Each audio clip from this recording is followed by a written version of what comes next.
Bueno, muy buenas noches para todos. Hoy me complace ver tantas caras conocidas que hace tanto tiempo no nos encontrábamos. Es para mí un honor, pero además un placer haber sido llamada para ser hoy la moderadora de este evento que me parece muy especial. Yo me siento muy contenta de estar en esta Casa del Libro, que es un recinto del conocimiento, del pensamiento, del arte, de la cultura, de la tertulia, del tinteadero, pero especialmente del recuerdo. Hoy nos convoca el lanzamiento del libro una historia, un legado invisible, la historia de un hombre medieval del siglo XX. Es el libro de la escritora Beatriz Alicia Bernal para los de Zapatoca, Beatriz Bernal para los demás. Esta no es una obra literaria como cualquiera. Yo diría que es una historia tejida con hilos de amor filial, de recuerdos, de tantos pensamientos que uno guarda de sus ancestros, pero sobre todo lleno de humanidad, que es tal vez lo que más llama la atención de este libro que tenemos en este momento para presentarles a ustedes. Es una historia de un hombre inmensamente humano. Y cuando digo humano es porque todos tenemos grandes logros, pero también tenemos fracasos. Y esto lo refleja. Eso es lo que más me llama la atención.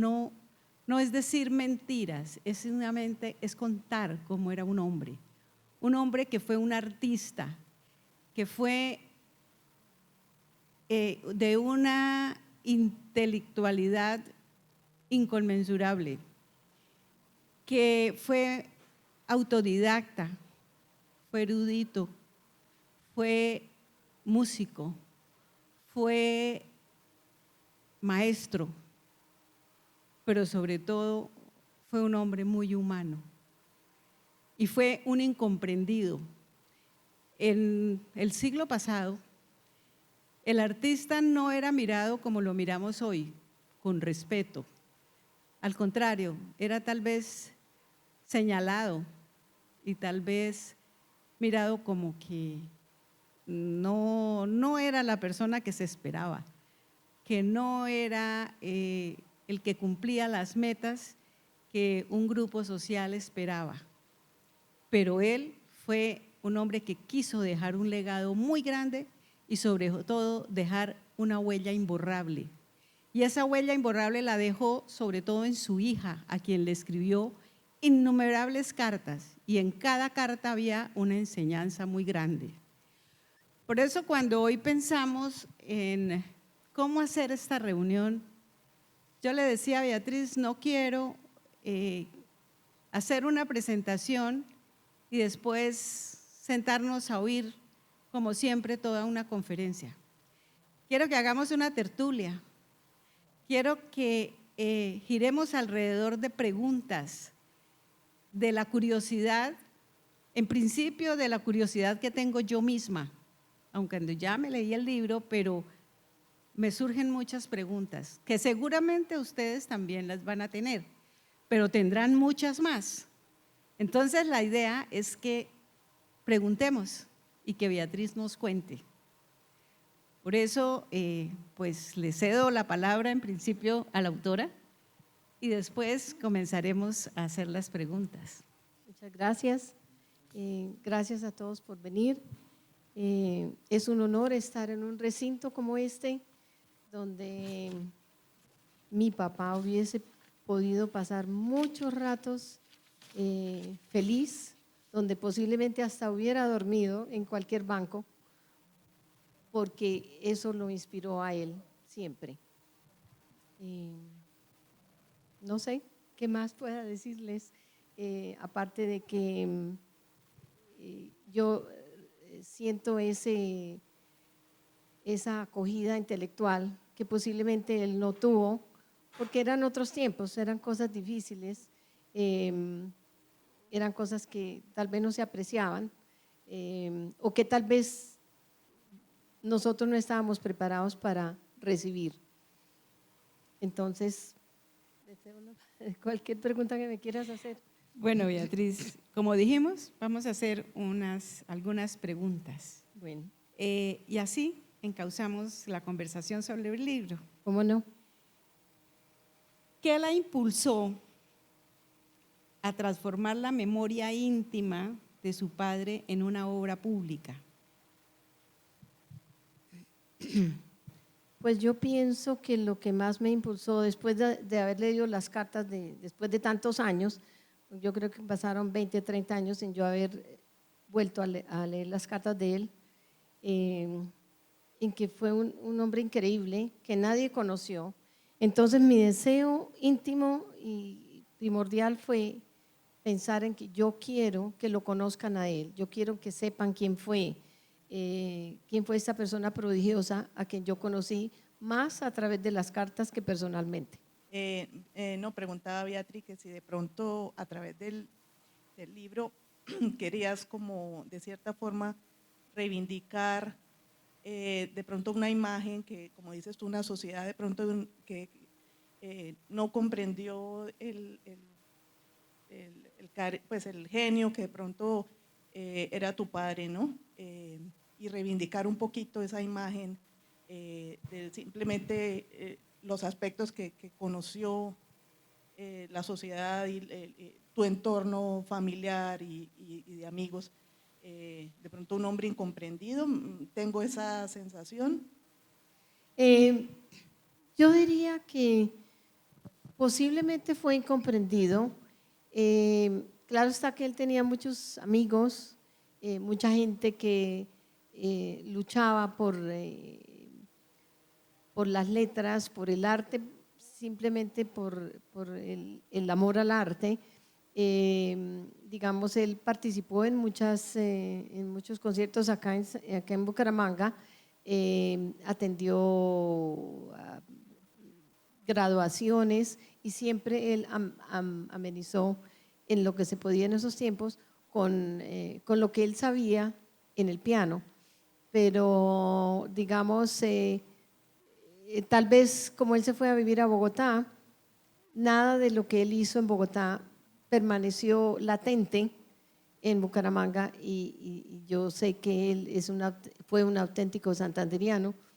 Es más, el único deseo de él que yo no cumplí, él me decía, él no amó a Bogotá por cuanto le proveyó el sustento material para sostener a su familia de la mejor forma que él pudo haberle hecho. Pero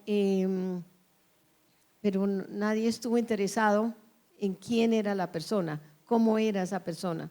Entonces yo quiero que sepan quién fue él, cómo fue él, a pesar de, puede a él haber presentado una cara que era una cara rebelde, ideológicamente, posiblemente hasta políticamente, pero él fue un rebelde de los que hubo en muchas épocas, como los hubo en el siglo XIX, en el siglo XVIII. Gracias.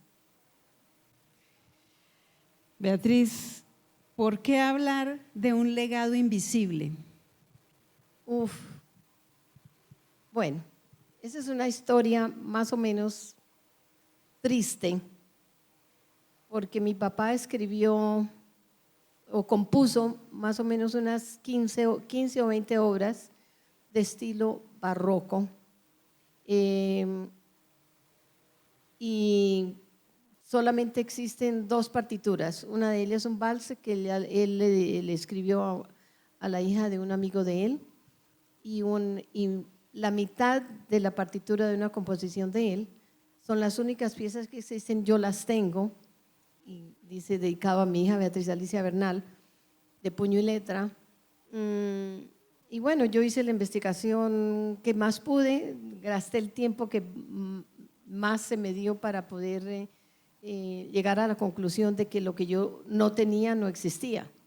Entonces ya cuando iba terminando con el esquema del libro, se me ocurrió preguntarle a una media hermana que dónde estaban los papeles de mi papá. Entonces ella me contó una historia muy triste y por eso para mí el legado es invisible.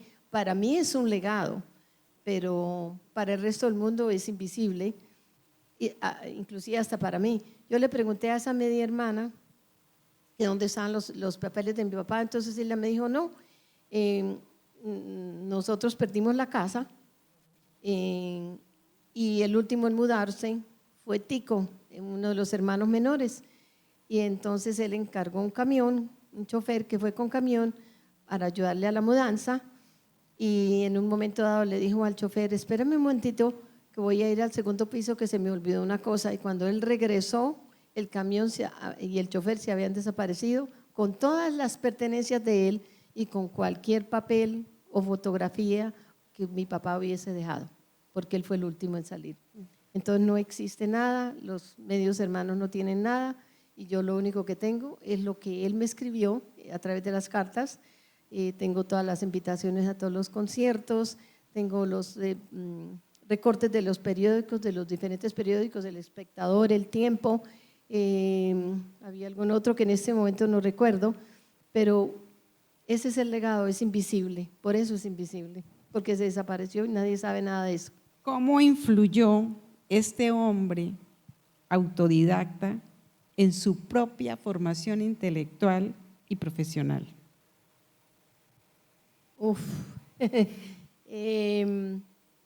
No, él tuvo una gran influencia a través de las cartas porque él fue el que me inculcó el estudiar, el estudio fue primordial.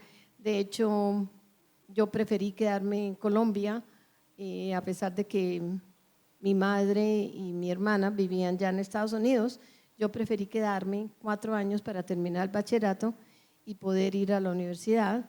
Yo quería estudiar ingeniería química y a mitad de camino decidí que yo quería estudiar filosofía y letras porque se acercaba más a la forma de pensar de mi papá, a esa rebelión de masas de que habla Ortega y Gasset, por ejemplo, y que yo quería tener ese espíritu, en ese sentido, sí, ¿cómo no? Sí, influyó mucho. Más allá de la memoria personal, ¿qué mensaje cree que este libro deja a los lectores en el mundo contemporáneo? Bueno, yo pienso que fue una persona que luchó mucho por conseguir algo que nunca obtuvo. Por ejemplo, él nunca tuvo un piano. Que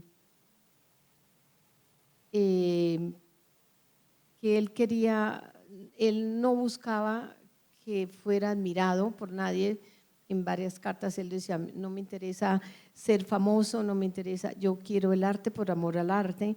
Entonces, es esa humildad con la cual muchos de nosotros tenemos que escoger un camino y ser felices a través de ese camino y disfrutar de lo que hemos escogido hacer.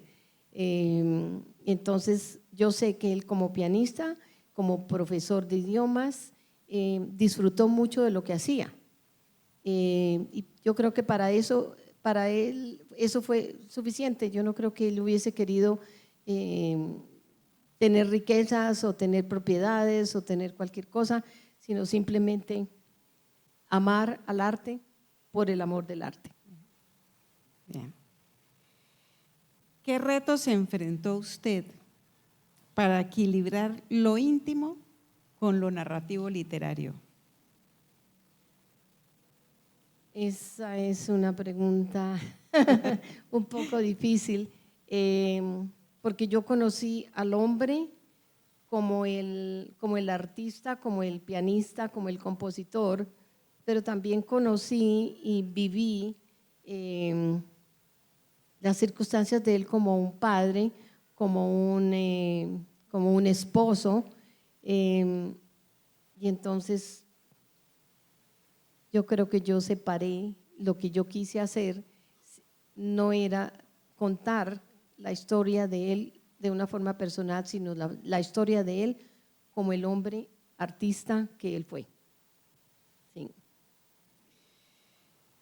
¿Qué valores o enseñanzas de Manuel Bernal García considera más vigentes hoy? La lucha por sobresalir, la lucha por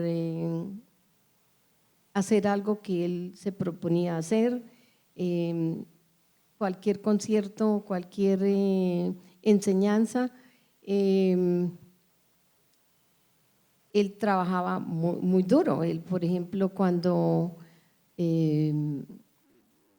podía tocar el piano, era el piano con él solamente. Él se entregaba al 100% a todo lo que hacía. Entonces yo pienso que luchar por algo que una se propone es probablemente la fuerza motora o motriz más válida para cualquier ser humano. ¿Y por qué lo llamó un hombre medieval en el siglo XX? Porque pues él, la mayoría de las composiciones de él asemejaban a todas las fugas de Johann Sebastian Bach. Entonces, muchas de las composiciones de él asemejan eso. Yo pienso que él hubiese querido ardientemente y fervorosamente pertenecer a la época medieval, y no, él, por ejemplo, despreciaba cierta música moderna. Lo único que recuerdo es que él hubiese aplaudido fue a los Beatles. No sé por qué, porque él detestaba la música que nosotros bailamos. No fue lleno de música folclórica como la que nosotros tenemos en todo el país, no solamente la santanderiana. Entonces era solamente lo clásico, y no necesariamente lo clásico de un Chopin o de un Beethoven, sino lo que se asemeja a lo medieval. Entonces por eso yo pensé, dije, este es un hombre medieval que no alcanzó a vivir el modernismo ni a saborearlo, porque no era parte de sus principios ni era parte de su forma de ser. Pero tal vez su carácter era más de avanzada que de época. Oh, por supuesto, medieval. por supuesto que sí. Él, había muchas cosas con las cuales yo no necesariamente tenía que estar de acuerdo, y obviamente mucha gente en la sociedad de Bucaramanga no compartía, pero él de todos modos trataba de hablar, de inculcar ideas políticas, ideas antirreligiosas, de ideas izquierdistas, de ideas de avanzada, que no se estilaba en esa época, de cualquier forma. Estamos hablando de hace más de 60 años. Entonces, Podemos decir que era un conservador de izquierda. Yo no, sí, puede ser porque él había, digamos, él decía que él creía en la religión católica, pero que no creía en los personajes que a través de una sotana o de un hábito transmitían al mundo entero. Entonces él con eso no comulgaba, pero sí creía en ir a la iglesia, sí creía en ciertas cosas, no robar, no matar, no estrangular a nadie, esa es una palabra muy común de él. Él decía que él se hacía estrangular por cualquiera de sus hijos, lo cual es muy bonito, pero si no le gustaba algo, él también estaba listo a estrangular a esa persona. No creo que él hubiera ensayado hacerlo, pero si lo hubiera podido hacer, pienso yo que lo hubiera hecho. Así más o menos, esa es la descripción. ¿Y por qué para él usted era su muñequita? Porque cuando yo nací, mi papá y mi mamá me llamaban muñeca. Entonces me quedé muñequita hasta el día que él murió. Y yo pienso que hasta el día que mi mamá murió también. Ambos me llamaban muñequita, entonces yo no sabía si era Beatriz Alicia o era muñequita.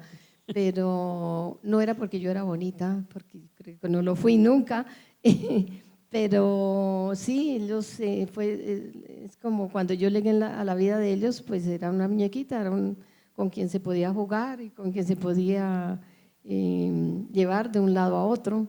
Yo creo que él me llevaba a las clases de piano o de alemán o de inglés, porque él necesitaba llevar como una mascota, entonces esa mascota era yo.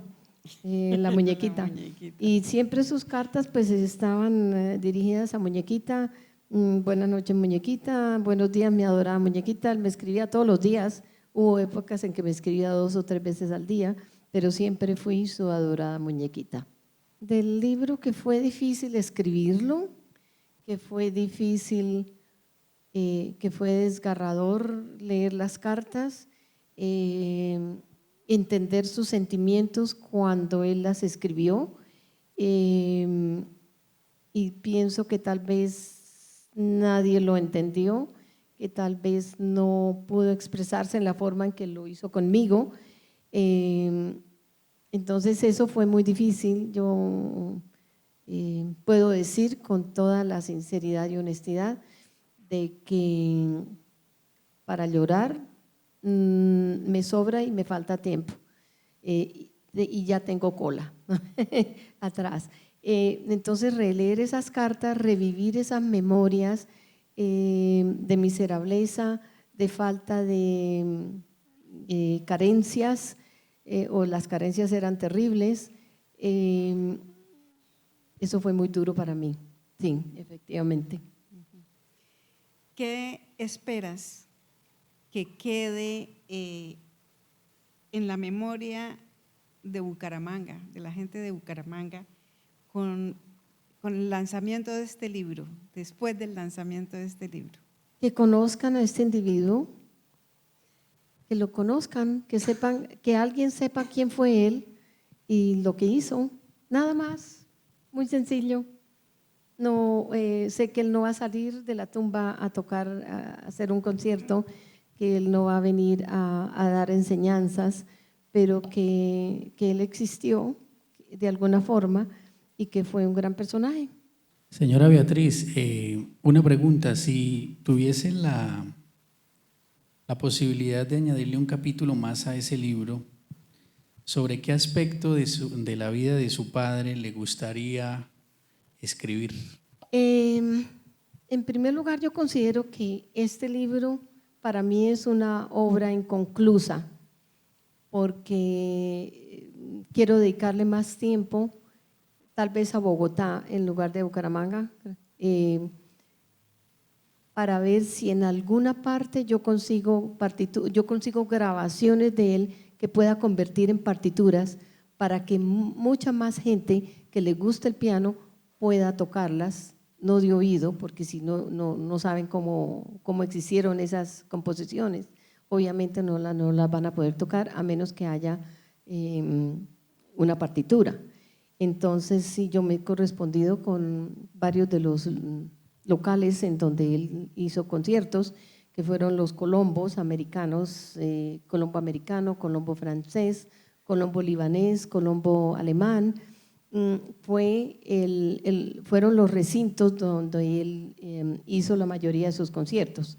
Entonces yo me he correspondido con ellos, pero no es lo mismo una correspondencia a través de un mensaje electrónico.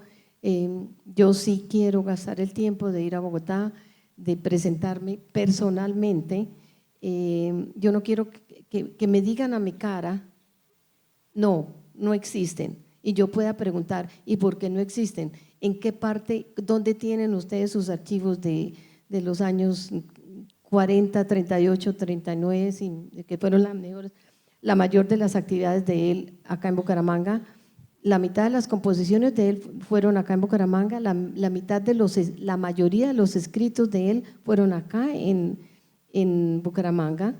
Y entonces yo quiero que me digan a mí, usted no, es que no tenemos tiempo, es que no los podemos buscar. Yo ofrezco mi tiempo, si es necesario, para buscar, si es que nadie los puede buscar. Entonces, si me dicen, acá tenemos archivos de esos años, bienvenida para que venga a buscarlos, yo hago eso. Entonces, eso es lo que a mí me gustaría hacer. Y por eso considero que es inconcluso, porque con una sola obra que yo encuentre, yo quedo satisfecha y quedo contenta. No es que no le esté en este momento, pero me daría una gran satisfacción de que alguien pudiese tocar algo de él, una obra completa de las que él compuso. Bueno, Beatriz, como primera medida, felicitarte por esa obra, por ese entusiasmo que tuviste para desempolvar de alguna manera el legado de tu papá. No sé si, porque no he leído el libro, pero digamos si quisieras que nos contaras, digamos, en qué época y con qué personajes de la música aquí en Bucaramanga y en Bogotá él pudo haber compartido, aunque entiendo que él no fue un músico de orquesta, fue un músico solista, pero seguramente tuvo alguna amistad o alguna compañía profesional o de otros profesionales de la música de la época. Si tú los conoces, sería interesante saber con quién compartió, porque por ahí pues también puede haber una pista de lo que tú puedas en el futuro investigar. Claro. Pues es muy poco, él habla de muchos personajes, de León de Grief, obviamente en 2 o 3 ocasiones alguien lo confundió con Manuel J. Bernal, y para ser franca, a él le enfureció eso. Creo que fue El Espectador o El Tiempo, hicieron una fe de ratas porque a él no le gustaba que lo compararan con nadie. Pero él tuvo interacción muy poca con músicos de la época. Sin embargo, las personas que lo invitaron a sus casas, porque había eso, también no necesariamente había conciertos, había tertulias en casas privadas que eran conciertos y él era el único que tocaba. Y la mayoría de las veces fue en casas de gente santandereana que se había ido a vivir a Bogotá. Entonces, muy poca información tengo de eso. Sí, señor.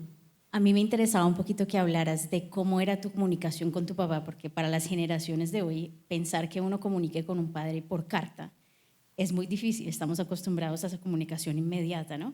Y me gustaba saber, o sea, un poquito más de cómo eran esas comunicaciones tuyas con él, había altibajos, hablaban por teléfono, o sea, en tu libro tú mencionas también que él te llamaba su confidente y que muchas cosas las compartía contigo.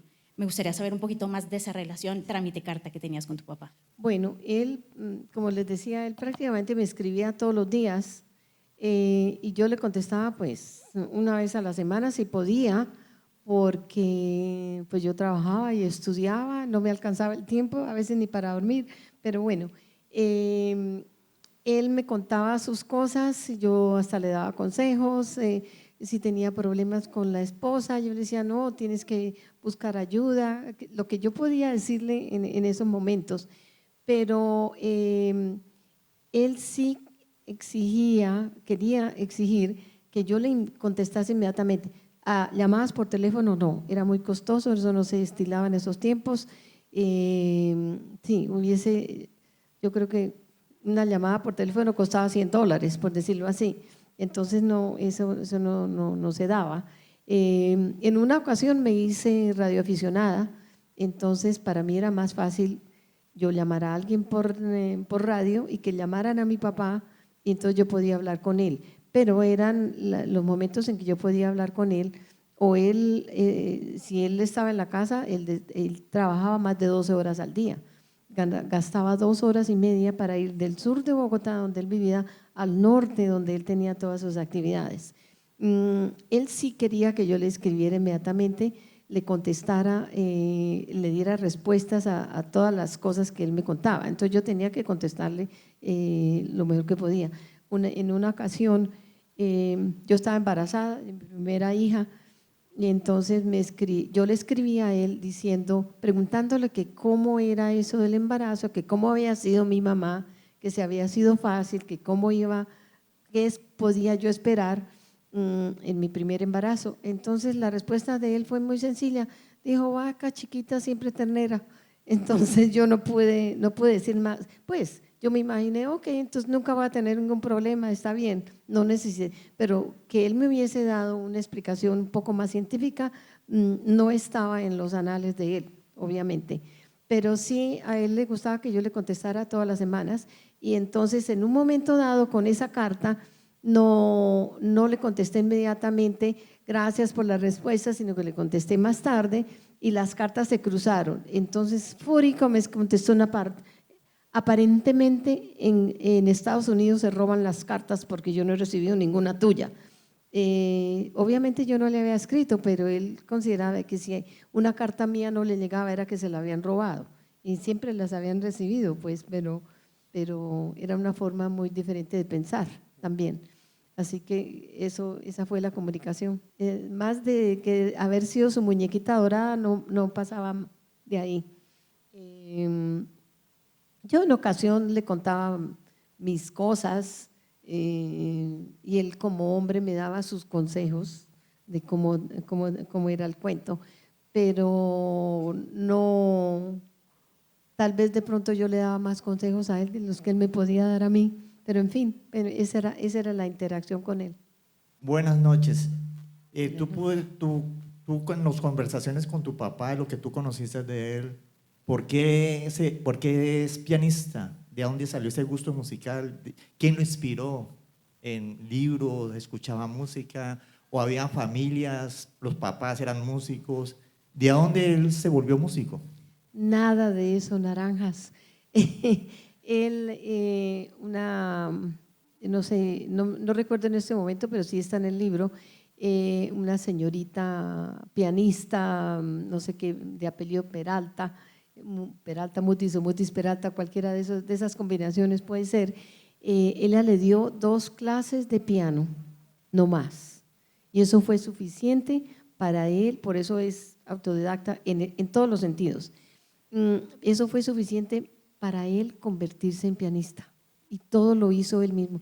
Él leía una partitura y se la grababa inmediatamente. Yo no lo vi nunca tocar con partitura. Él enseñaba con partitura, obviamente, pero nunca lo vi a él tocar con partitura. Lo primero, pues, yo te recuerdo a ti también como pianista.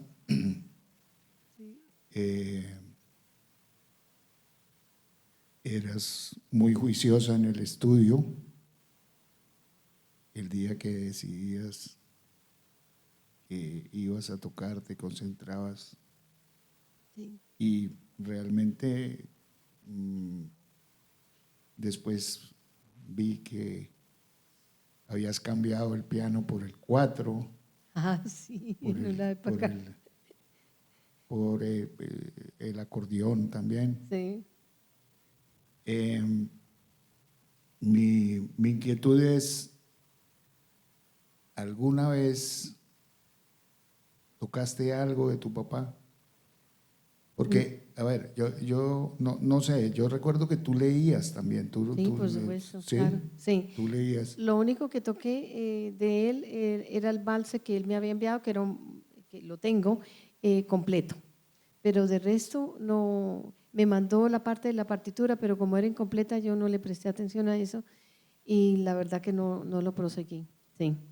Pero sí, de vez en cuando saco el 4, lo tengo detrás de mi sofá.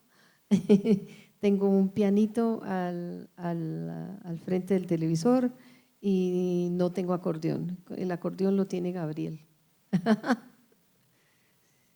Así que Yo creo que lo debieras rescatar, porque allá sí es causa perdida. no, sí, Sí, exacto. o sea, bueno, no, esa era como mi inquietud, Sí. porque pues si tu papá siempre tocó de oído, Sí, ¿sí? Pensé que de golpe tú tenías en la memoria algo de lo no, no, que él no, pudo, no. pudo haber compuesto. Sí, buenas tardes para todos. Muchas gracias por esa exposición tan interesante sobre el libro y todo lo que acerca de él conlleva.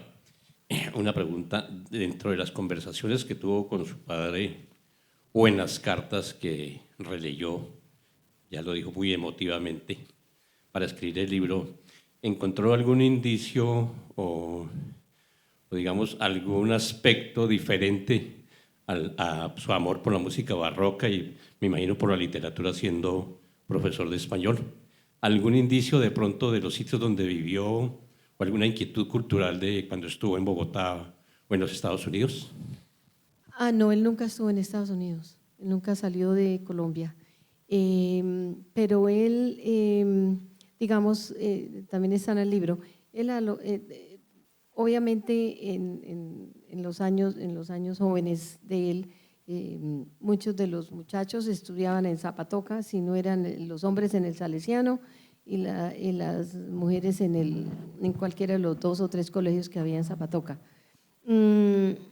Él estudió en el Salesiano y en esa época pues les enseñaban, por lo menos a una aprendía a rezar en latín, pero él para entre los 13 y los 15 años, él ya había, y él me lo mencionó en una o 2 de sus cartas, él ya había leído a todos los poetas y escritores romanos en latín. O sea, esa es la parte autodidacta de él con respecto al latín. Y con respecto al inglés, él hizo lo mismo, tan pronto él llegó a Bogotá, él se hizo profesor de inglés, inclusive lo hablaba muy bien, lo hablaba como inglés, no como inglés americano. Ahí divergíamos un poquito en la temática porque él detestaba que las personas hablasen inglés americano y yo hablo inglés americano. También el alemán, él lo aprendió estudiando en los viajes del sur al norte, 2 horas y media, sobre todo por la mañana, él sí estaba muy despierto y podía estudiarlo y practicarlo.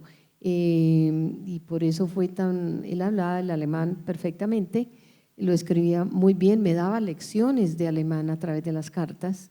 Él tiene una historia muy interesante y es que él lo hablaba también sin acento ni nada, que los alemanes cuyos hijos él les enseñaba, él les contaba el cuento de que él había nacido en un pueblito muy pequeño al lado del Rin, pero que sus papás habían regresado a vivir a Colombia cuando él era muy pequeño y que entonces por eso él hablaba también el alemán, pero ni tuvo papás que lo llevaran a vivir a ninguna parte, ni él tomó lecciones de alemán tampoco. Pero sí, dice que las 3 primeras palabras que él aprendió en Bucaramanga fue a decir Ich liebe dich, y te amo, a una niña de padres alemanes que vivió acá en Bucaramanga. Pero ahí paró, no hubo ningún romance ni nada, pero sí aprendió por lo menos eso en esa época acá en Bucaramanga. Lo demás fue todo en Bogotá entre los años 20, entre los 20 y los 30.